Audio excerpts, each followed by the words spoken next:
I'll tell you another little story about how connected animals become to the caretaker or the trainer, right? And how devastating it can be when they are aparted, and that the same with cattle, their calves or foals, right? There's an industry where you take away the calf and milk the cow, right? We got actually cows that produce so much milk that the calf could stay with the mom for the benefit of a better product in the calf and for a better well-functioned cow. We will get there someday because we got robo milking system that actually can be placed on the field. So the cow is with the calf on the field eating grass, and when she needs to get the rest of the milk she has, when the calf is small, she can go to the robot and get help there, right?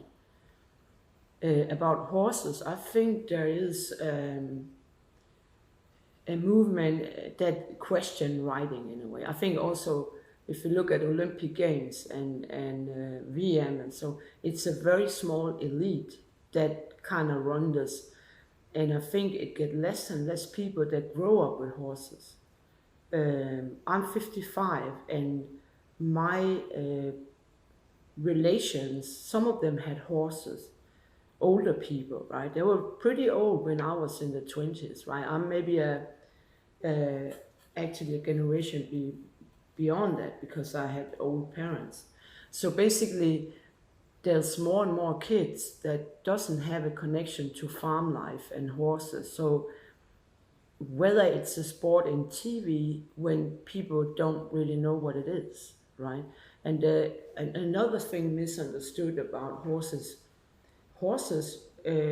working in the field, as you see Amish people, that's something different because they have to work hard, but it's not in a high. It's a high performance, but it's slowly working all day, and if the horse don't perform, he's gonna miss out harvest. So he is really careful about his horses. Not everybody, but the most, right? They are very good handling horses where they're working it, but the military artistic, which is dressage and high jumping and so on, has come to extremes because the truth is that the military that needed horses for the cavalry at that time, some of them, of course, were bred within the military in their own studs, but some were taken from the farmers and some were even stolen from.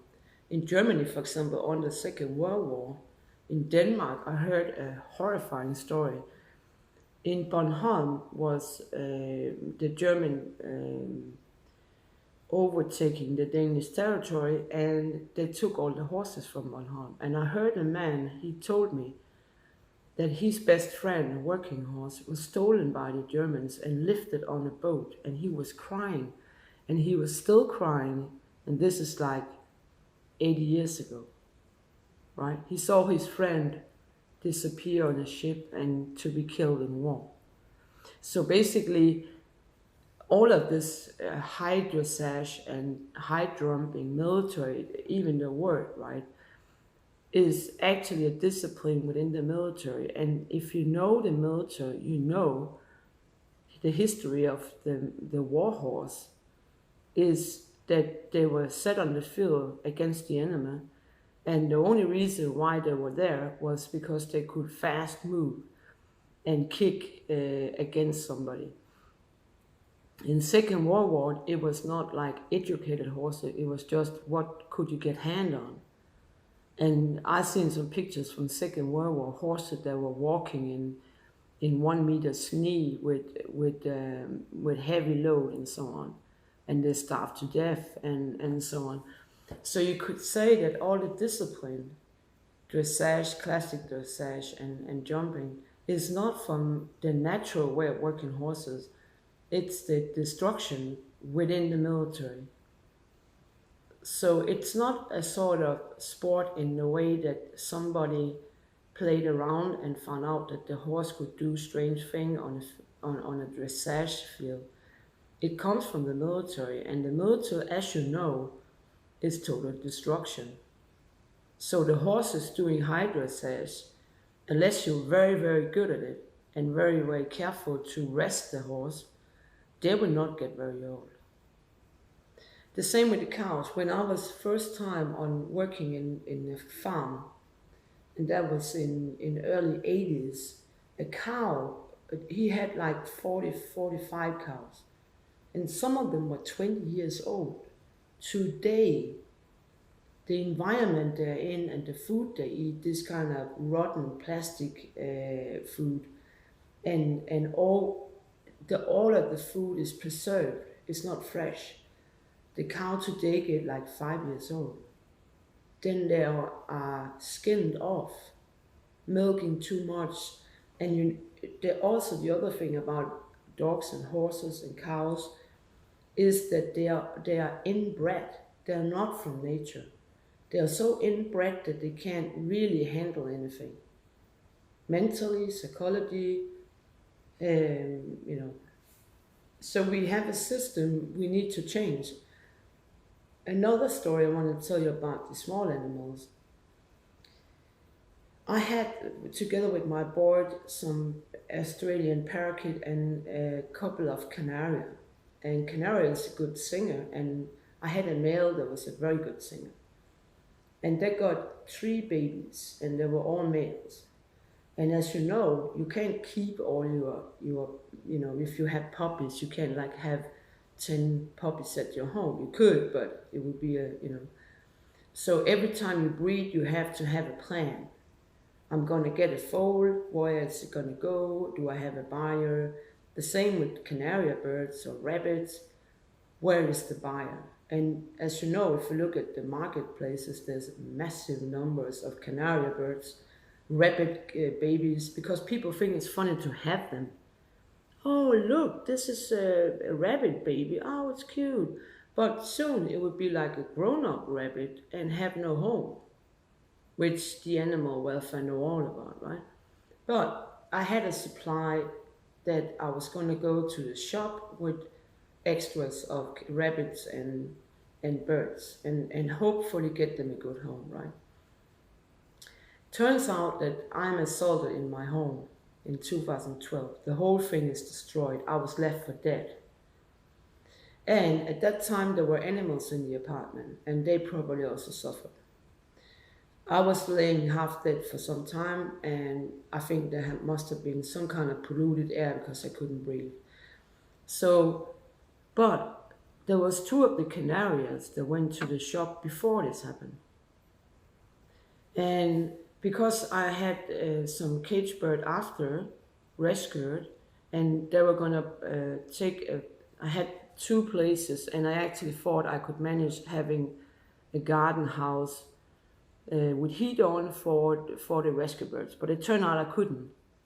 They overbuilt illegally, so basically I had to put them down so they didn't freeze outside. I mean inside the house, because as you know, birds that freeze is not a good thing, right? And in nature they will move around, but I even seen wild birds freezing, protecting their feet against the frost and so on. So basically, when I came to this place, I thought, okay, this is gonna be my home for a long time. That was the plan. I'm gonna pension the dogs, the rabbit they already pensioned, and I could, I thought like it's gonna be summer now.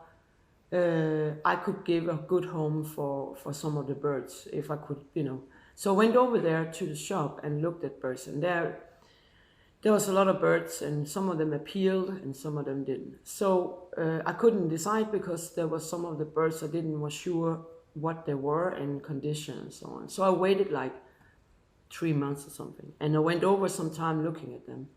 And then I found out that there was some canary, and I really love canary singing, and I think they're very strong birds. They're very character strong, and I like them.